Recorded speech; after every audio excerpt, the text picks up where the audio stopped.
So today's podcast is dealing with federal or local preemption in California legislation. From time to time, California legislation needs to consider the impact of federal laws as well as local ordinances and how they might be implicated by California statutes.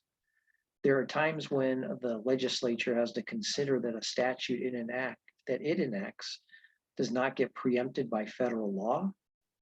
In most instances, however, the legislature either wants to preempt local ordinances or specifically not preempt local governments from enacting ordinances.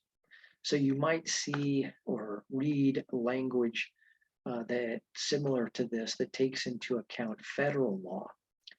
This chapter shall be construed liberally to effectuate its purposes, to protect employees' access to health care during a labor dispute, and to preserve state resources to the fullest extent not preempted by federal law.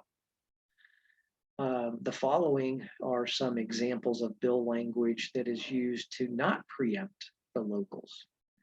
The amendments made to this section or the act adding this subdivision shall not be construed to preempt local ordinances requiring the payment of prevailing wages on housing projects.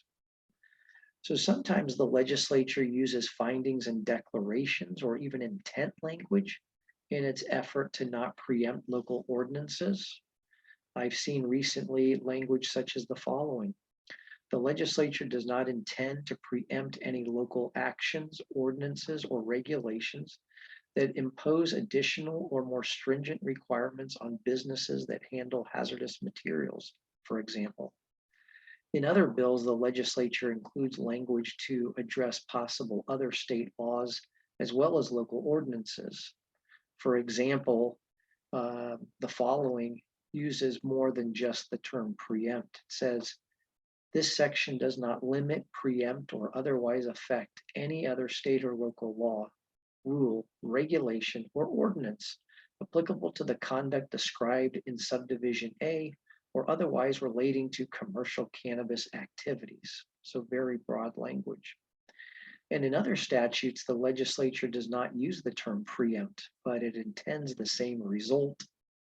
The following is an example from a recent bill that does not use the word preempt. It says, this section does not prevent a local governing body from adopting and enforcing a local ordinance, rule, or regulation to prevent slavery or human trafficking. At other times, the legislature desires to, in fact, preempt local ordinances. So in this type of bill, the language expressly does preempt any local ordinance on the topic. So here might be an example.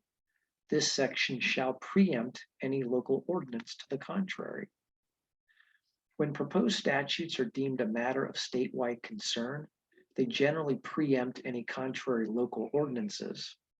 However, in other instances, the legislature sets a statewide standard and then may allow a local government to enact their own ordinance that is more stringent, for example, than what the state statute provides.